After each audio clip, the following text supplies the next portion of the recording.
1945년 태평양 한가운데 위치한 아나타한이라는 섬에 32명의 남자와 단 한 명의 여자가 갇히게 된다. 그리고 욕망에 눈이 먼 남자들은 이 한 명의 여자를 차지하기 위해 서로를 죽이기 시작. 그렇게 7년 동안 무려 12명의 남자들이 사망하게 되었고, 훗날 일본인들은 이 섬의 유일한 여자인 히가 카즈코를 여왕벌이라 부르며 그녀를 소재로 한 영화까지 만들게 되는데, 그러나 사실 이 뒤얽힌 욕망의 사건 속에는 충격적인 반전이 숨어 있었으니, 아나타한 섬에는 1945년부터 일본 기업 남양흥발이 운영하는 야자수 농장이 있었다. 매년 야자 125톤을 수출하던 꽤 규모 있는 농장으로 이곳에서 일하는 참오로 원주민 70명에 이들을 관리하는 일본인은 3명이 지내고 있었고, 일본인은 관리인인 키쿠이치로와 그의 부하 직원, 그리고 그 부하 직원의 아내 히가 카즈코로 이루어져 있었다. 그러던 어느 날 히가 카즈코의 남편이 다른 섬에 있던 자신의 여동생을 데려오기 위해 한 달 정도 자리를 비우게 되었는데, 그러나 남편이 섬을 나간 사이 전쟁이 격화되며 섬 사이의 이동 자체가 불가능해지게 되었고, 결국 한 달이 지나고 2달이 지나도 남편은 돌아오지 않게 되며 남편의 소식은 완전히 끊어지게 된다. 그러던 1944년 근처를 항해하던 일본 배가 미국 전투기의 폭격을 받게 되었고, 총 31명의 일본 군인들이 가라앉는 배에서 탈출, 아나타한에 도착하게 된다. 그러나 얼마 뒤 전쟁이 점차 심화되며 매일같이 폭격이 쏟아지자 결국 섬에서 일하던 원주민 70명은 섬을 탈출하게 되었고, 이 섬에는 결국 일본인 남자 32명과 일본인 여자 1명만 남게 된다.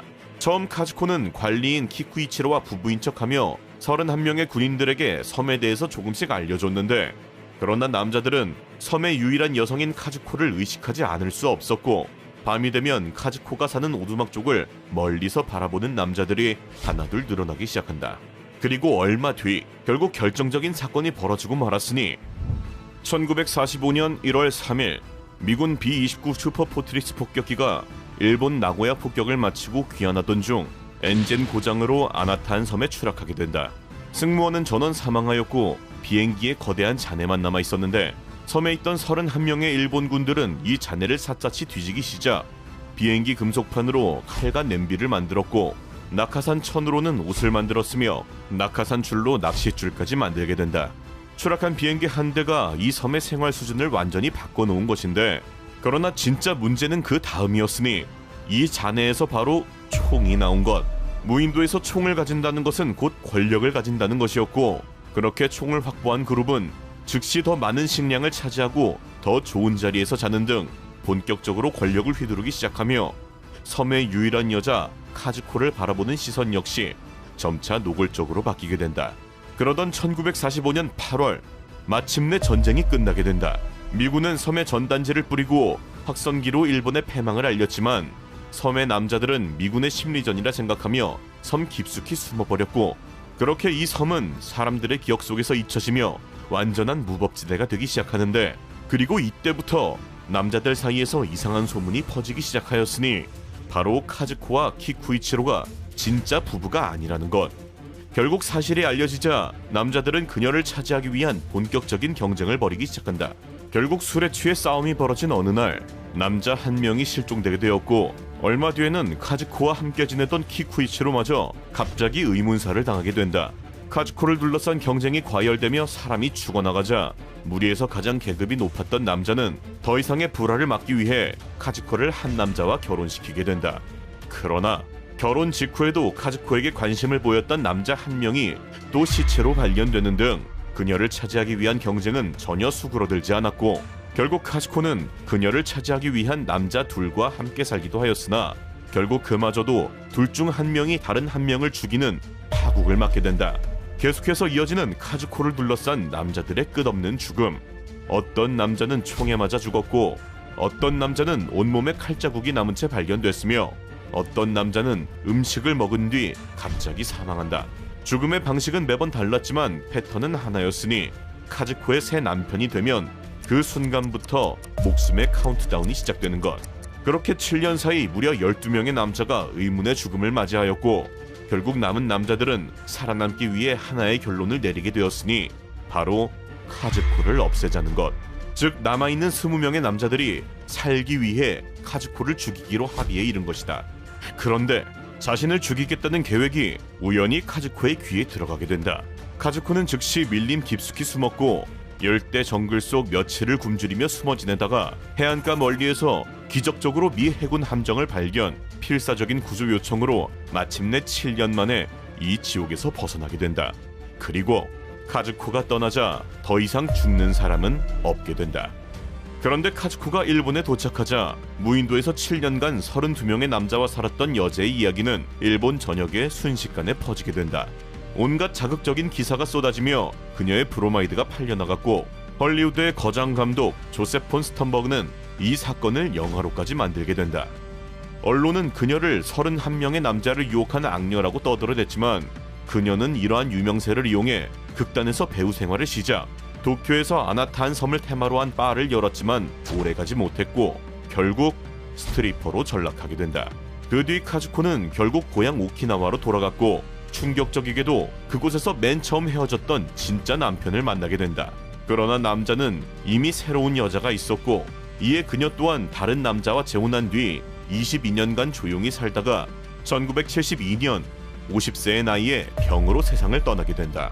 한편 7년 만에 아나타한 섬에서 돌아온 남자들의 삶도 순탄하지 않았으니 가족들은 이미 그들이 죽었다고 생각하여 장례까지 치른 상태였고 아내가 재혼해서 아이까지 낳은 남자도 있었다. 일본 법에서는 이런 경우 이전 혼인이 자동으로 부활하는데 이미 새 가정을 꾸린 아내 입장에서는 그야말로 날벼락이었던 것. 아나타한 섬은 그 뒤 무인도로 돌아갔고 2003년에는 화산이 폭발해 다시는 사람이 살 수 없는 저주받은 섬이 되게 된다. 과연 카즈코는 자신의 의지와 상관없이 남자들을 떠돌았던 무력한 피해자였을까? 아니면 자신의 생존을 위해 남자들 사이의 갈등을 교묘하게 이용한 것일까? 어쩌면 둘 다였을지도 모른다. 극한 상황에서의 생존이란 늘 그런 것이니 확실한 것은 단 하나, 인간의 본능적인 욕망은 어떤 상황에서도 발현된다는 것으로 실제로 이런 본능이 절대 넘어서는 안 되는 선을 넘는 경우도 존재하였으니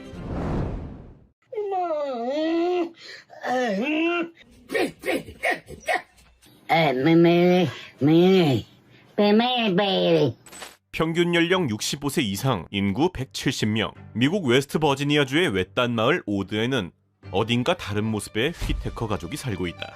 말 대신 짐승 같은 소리를 내는 딱 보기에도 뭔가 다른 모습의 사람들. 이들은 무려 175년 동안의 근친의 결과로 세상과 단절된 채 3세대가 근친을 반복하며 이런 모습으로 태어나게 된 것.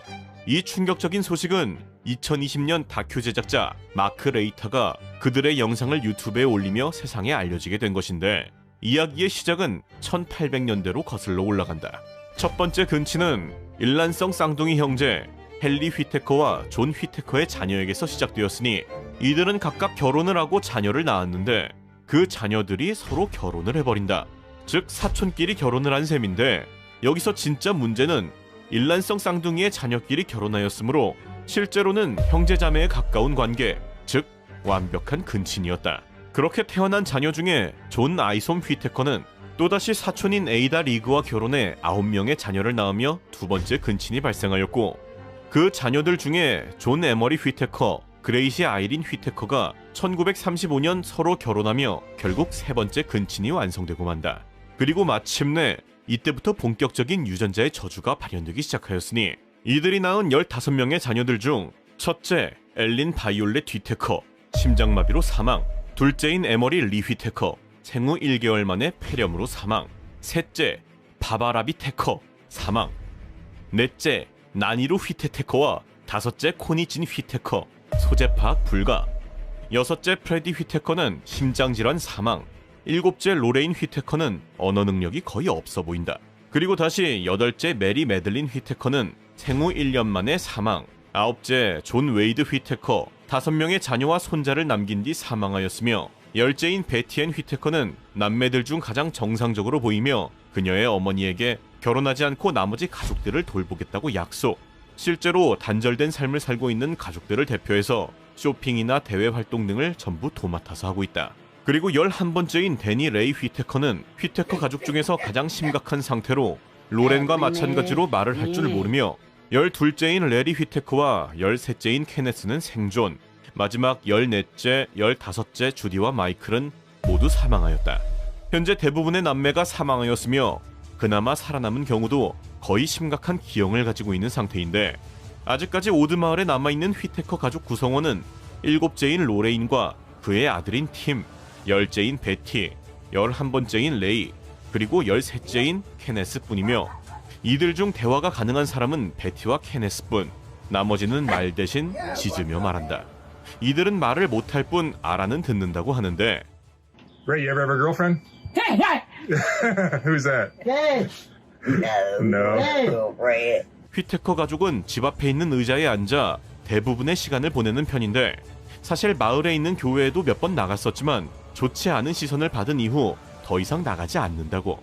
심지어 휘테커 가족의 소문을 듣고 찾아오는 사람들이 괴롭히기까지 하였다는데, 그래서인지 처음 마크 레이터가 그들을 찾아갔을 때도 이웃이 샷건을 들고 그를 쫓아내려고 했다고. 마크 레이터는 베티에게 왜 기형을 가지고 태어났는지 물었지만 베티는 모른다고 대답하였고, 케네스 또한 눈이 사시인 이유가 아빠가 광부였어서 그런 것 같다는 엉뚱한 대답을 내놓는다.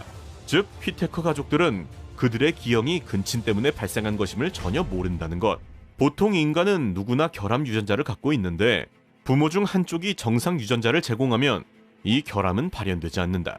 그러나 이렇게 근친혼이 반복되면 정상 유전자를 제공할 상대가 없기에 결함 유전자끼리 만날 확률이 기하급수적으로 증가.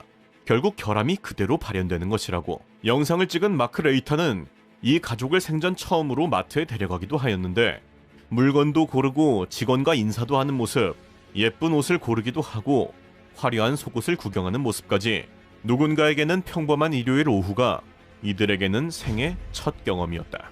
아기처럼 웃고 새로운 것에 신기해하고 서로 의지하며 살아온 선택한 게 아무것도 없는 사람들. 태어난 곳이 오드였고 가족이 휘테커였을 뿐 그들이 잘못한 건 없지만, 그렇다기에 현실의 결과는 냉정하였다. 사실 인간이라면 누구도 생존과 번식의 유전적인 욕구에서 자유로울 수 없는 것이 현실.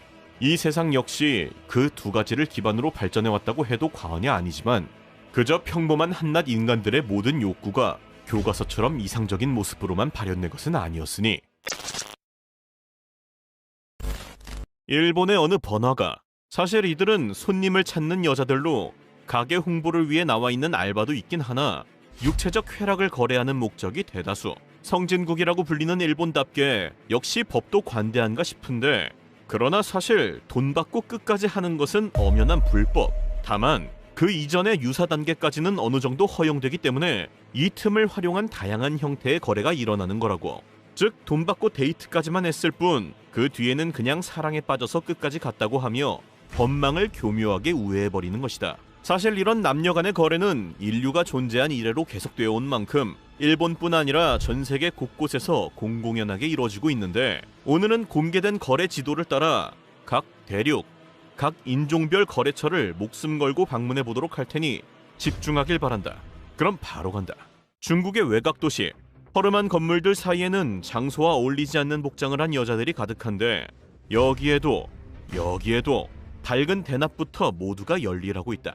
중국은 거래 자체가 법적으로 엄격히 금지되어 있기 때문에 보통 이런 외곽 지역의 여관에서 개인별 거래가 이루어지고 있는 것인데, 그러나 이와는 반대로 도박의 성지 마카오의 경우 사실상 거의 규제가 없는 것이나 마찬가지라 아예 대놓고 광고하는 것은 기본. 중국인에 이어 일본, 한국, 미국, 러시아, 심지어 브라질까지 전 세계의 다양한 판매자가 모두 모이는 남녀 간 위대한 항로 같은 곳이라고. 자, 그리고 한국인들이 많이 찾는 태국, 필리핀, 베트남 같은 동남아는 싸고 쉽게 접근 가능한 유흥지로 많이 알려져 있는데, 주요 지역으로는 태국에서는 방콕의 소이 카우보이나 나나플라자 혹은 파타야의 워킹 스트리트 정도, 필리핀은 앙헬레스의 필즈 에비뉴나 마닐라의 에르마타, 그리고 베트남은 호치민, 하노이 유흥거리 주변인데, 워낙 개방적인 느낌이라 다 합법인가 싶지만 놀랍게도 세 나라 모두 엄연한 불법.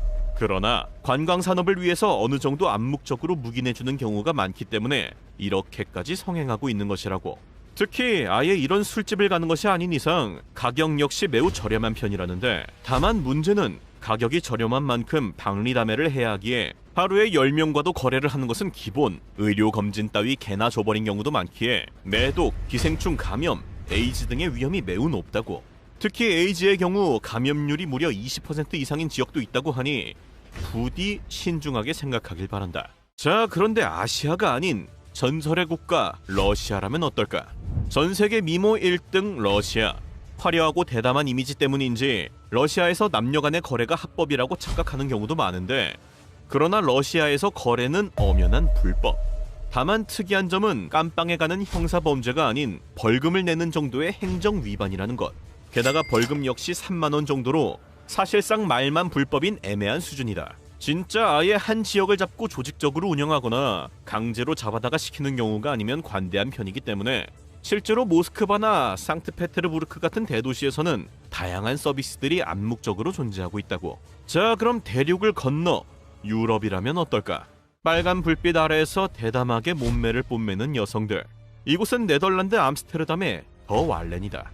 더 왈렌은 유럽에서 가장 유명한 매매단지 중 하나로 정부의 허가를 받은 합법적인 구역인데, 거리를 들어서면 붉은 조명이 커진 유리창들이 늘어서 있고 그 안에는 대담한 옷을 입은 여자들이 서 있다.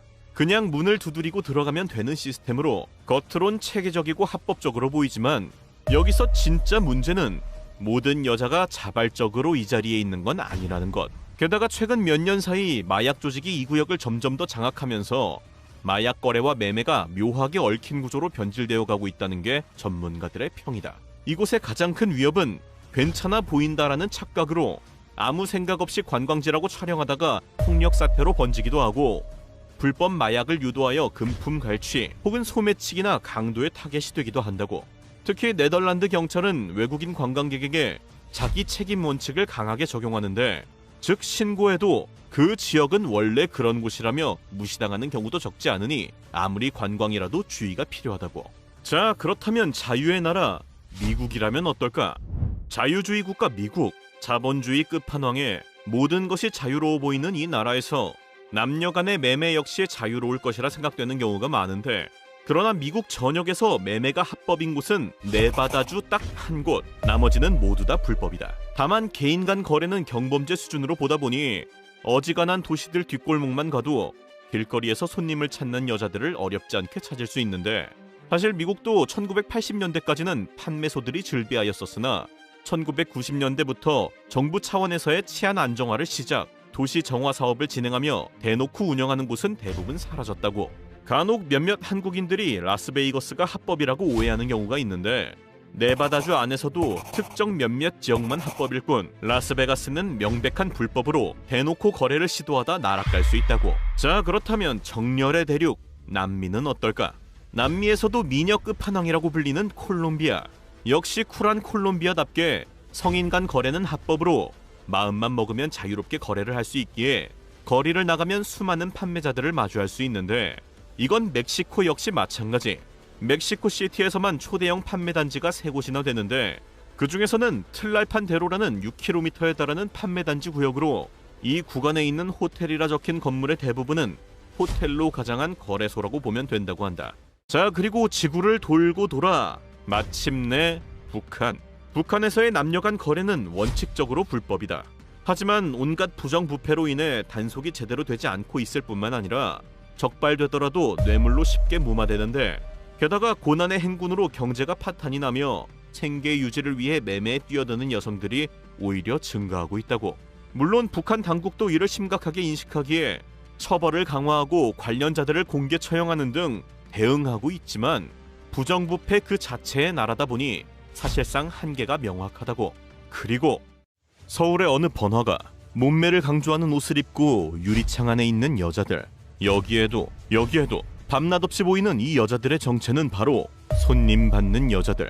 한때 전국을 점령했던 이 여자들은 정부의 강력한 특별법으로 인해 대부분 사라져버리고 마는데, 문제는 한 곳을 누르면 다른 곳이 부풀어 오르는 풍선 효과처럼 이 거리에서 사라진 만큼의 매매가 음지에서 다양한 형태로 이루어지고 있다는 것인데, 오늘은 업소, 오피스텔부터 현재 한국에서 가장 많이 적발되고 있는 이것 형태까지 처벌 수위와 생존법을 적나라하게 모두 털어보겠다. 그럼 바로 간다.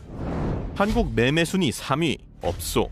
노래방, 마사지, 룸 등 외모 레벨이나 형태만 다를 뿐 길거리에서 흔히 볼 수 있는 반짝이는 곳들이 바로 이 업소에 속하는데, 그런데 여기서 한 가지 이상한 점, 매매가 불법인 한국에서 어떻게 이런 업소들이 동네마다 대놓고 영업을 하고 있는 걸까?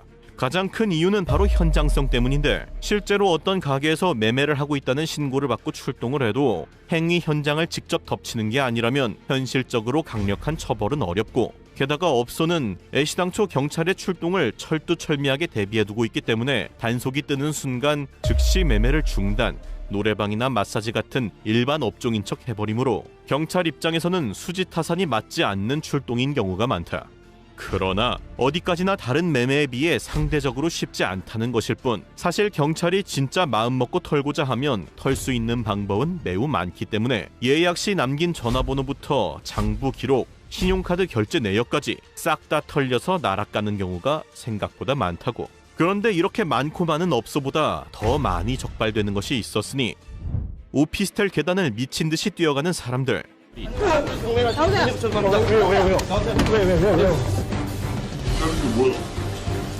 뭐예요? 형님이 그냥 급발한 거지.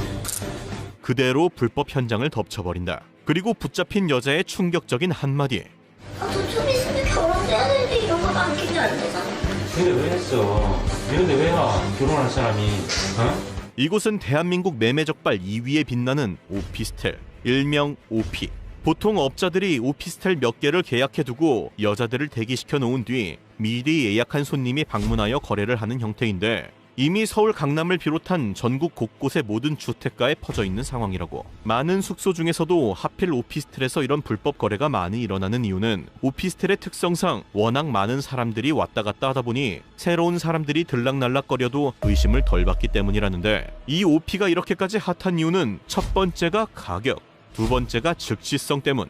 업소와 달리 술값, 마사지값 등 별도의 부대 비용이 들어가지 않아 상대적으로 금액이 저렴한 편이고, 별다른 절차 없이 그 자리에서 즉시 거래를 할 수 있기 때문에 빠르고 은밀하게 욕구를 풀려는 사람들이 많이 찾는 장소라고. 보통 인터넷 홍보글에서는 해당 지역 경찰들이 눈 감아주고 있으니 절대 걸릴 일이 없고, 영장 없으면 마음대로 가택 침입을 할 수도 없다는 식으로도 많이 홍보를 한다는데, 사실 이건 고객들을 안심시키기 위한 뻥카로, 단속이 뜨면 바로 다른 업종인 척 할 수 있는 업소와 달리 오피는 문 하나 따면 바로 현장 적발일 뿐만 아니라 현장에서는 경찰을 매수한다는 것이 그렇게 간단한 것도 아니기 때문에 매매 적발 2위를 기록할 만큼 진짜 많이 걸리는 거래 중 하나라고. 게다가 업자가 한 명이 잡히는 순간 예약 기록, 장부까지 모두 추적이 되기 때문에 거의 줄줄이 소세지급으로 거래자 수백 수천 명이 한 번에 검거되기도 한다고. 이런 부분을 걱정해서인지 요즘에는 소위 말하는 어플을 통한 직거래를 많이 하기도 한다는데,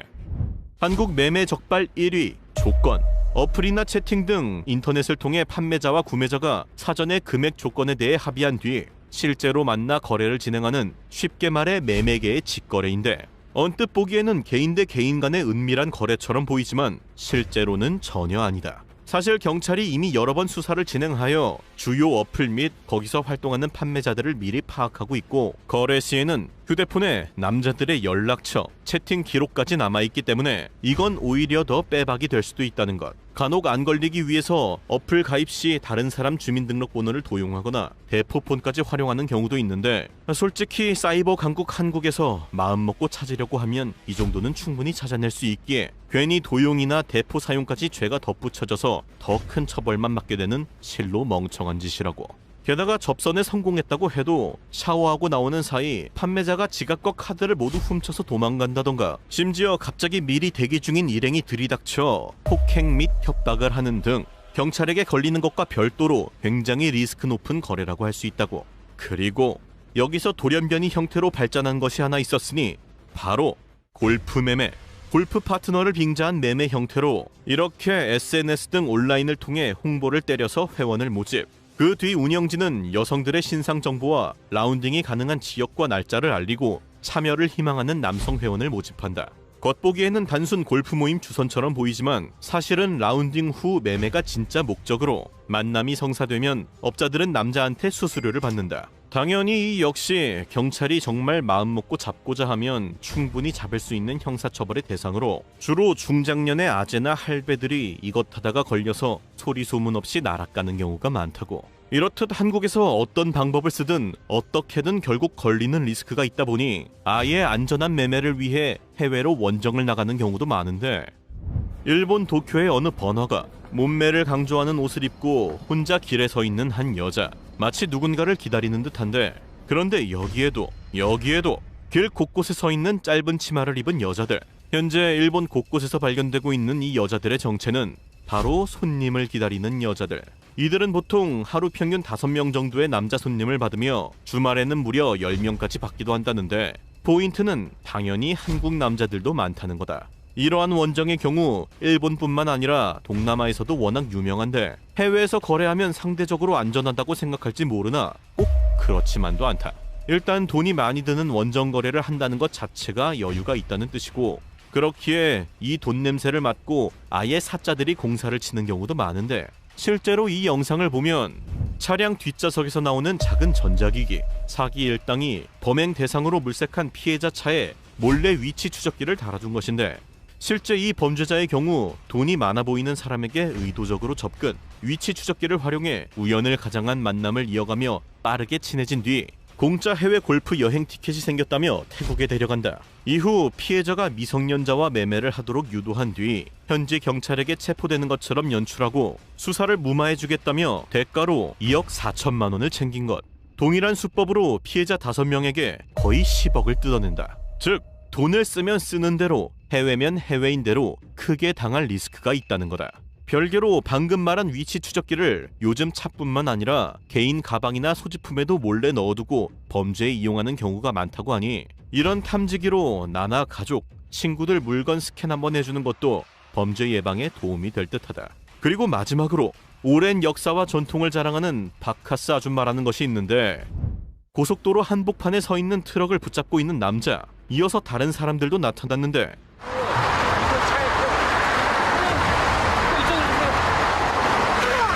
먼저 검은 옷을 입은 여자를 끌고 가서 다른 차에 태운다.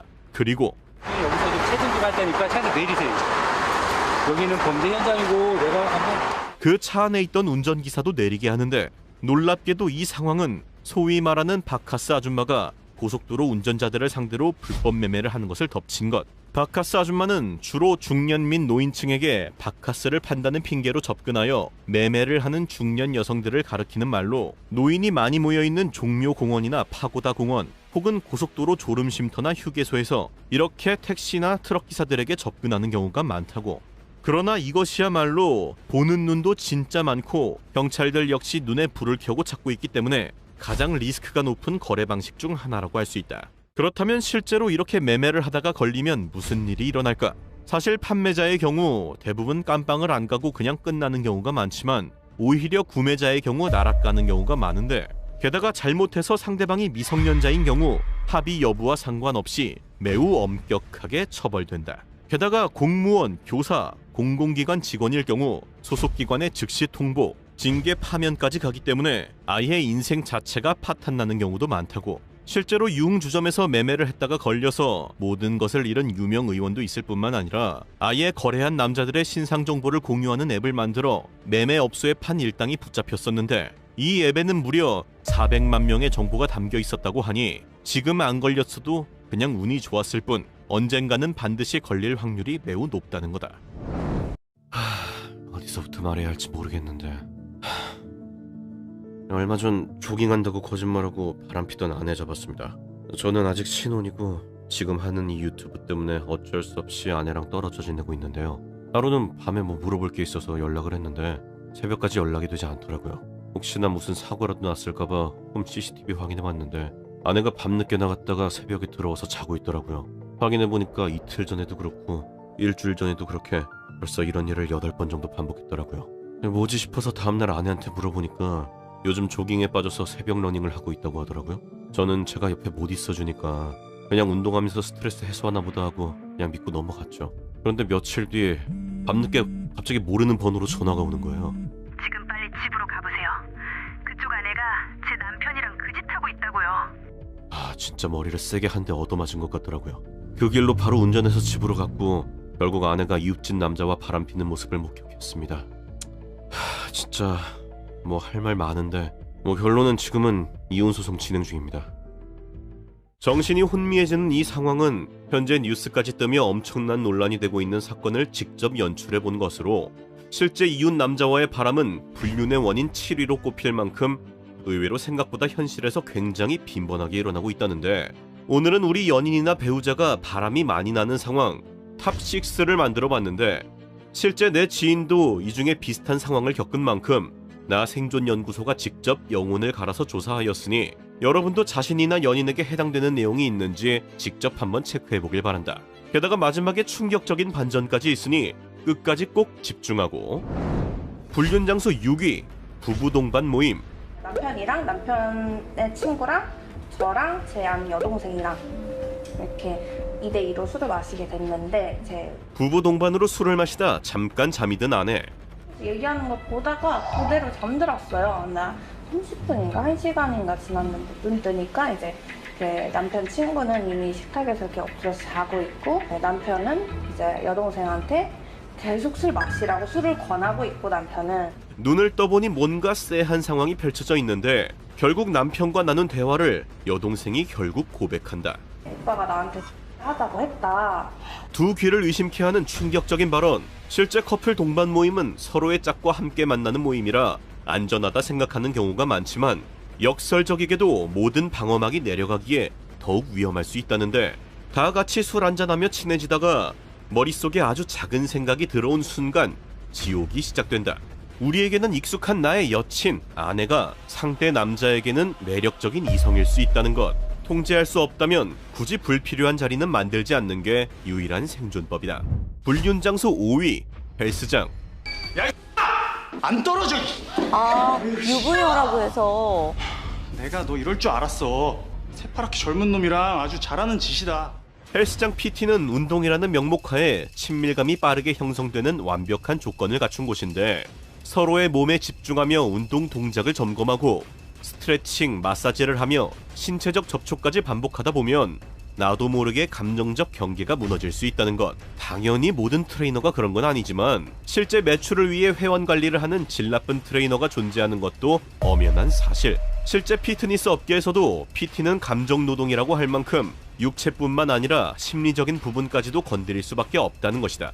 정 운동을 배우고 싶으면 같은 동성에게 배우는 것이 연인 간 신뢰를 지키는 최소한의 생존법일 터.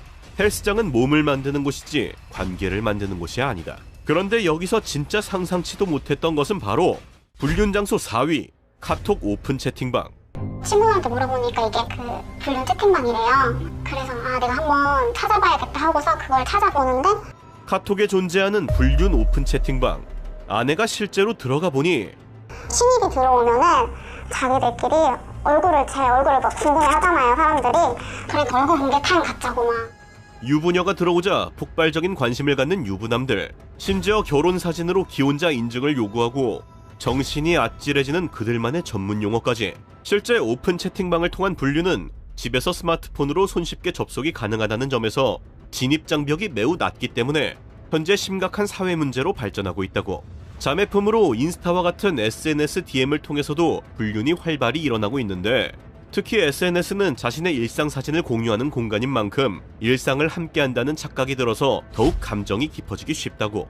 지금 당장 연인에게 카톡 채팅방이나 DM을 오픈할 수 있을까? 대답이 만약 아니오라면 그런데 지금부터 시작할 진짜 충격적인 이야기에 앞서 앞으로도 당신이나 주변 사람들의 목숨을 구할지 모를 진짜 현실적인 인생 실전 정보들이 당신의 유튜브 알고리즘에 뜰 수 있도록 지금 딱 2초만 투자해 좋아요랑 구독 누르고 미래의 당신의 목숨을 구해주길 바란다. 그리고 불륜 장소 3위, 동창회. 내가 파일럿이라 해외에 나가 있는 날이 많아요.